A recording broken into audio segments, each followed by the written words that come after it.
Hi guys! Ngayong araw ay maglalagay naman tayo ng watermark para sa ating YouTube videos. So tara!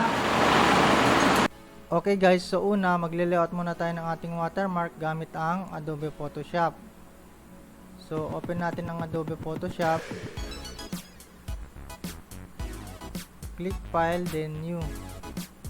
Okay, so ang size natin dito guys is 150 by 150 pixels and ang resolution is 300 pixels and ang file capacity is dapat less than 1 MB lang. So click OK.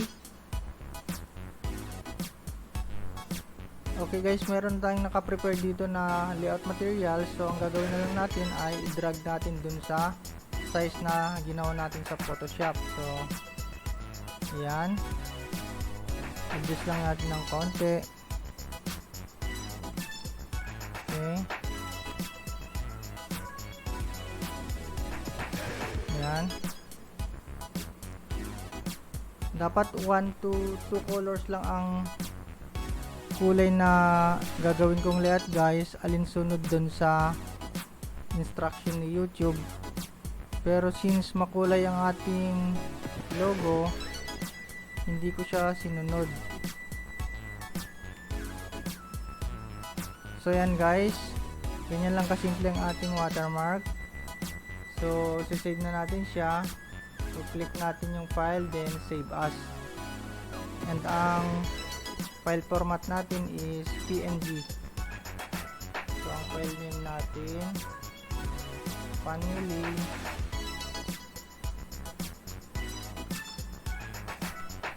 explore watermark. Okay, click save.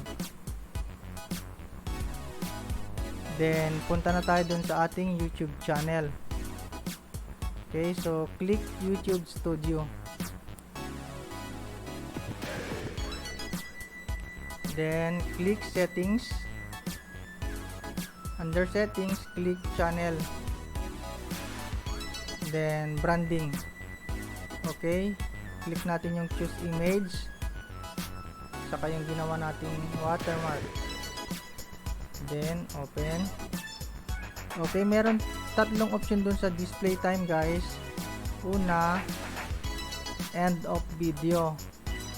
Then ang pangalawa, custom start time. So pwede natin siyang i-customize yung time kung saan natin gusto lumabas yung ginawa nating watermark. And ang pangatlo, entire video. So ang sa akin, entire video. So click save. Yan, check natin guys kung meron ng watermark yung videos natin. Okay, click natin yung isang video. So yan guys, meron nang watermark yung ating videos. So yan guys, ganyan lang kasimple ang paglagay ng watermark sa ating YouTube videos. So hanggang sa muli guys, and please don't forget to subscribe. Okay, bye bye.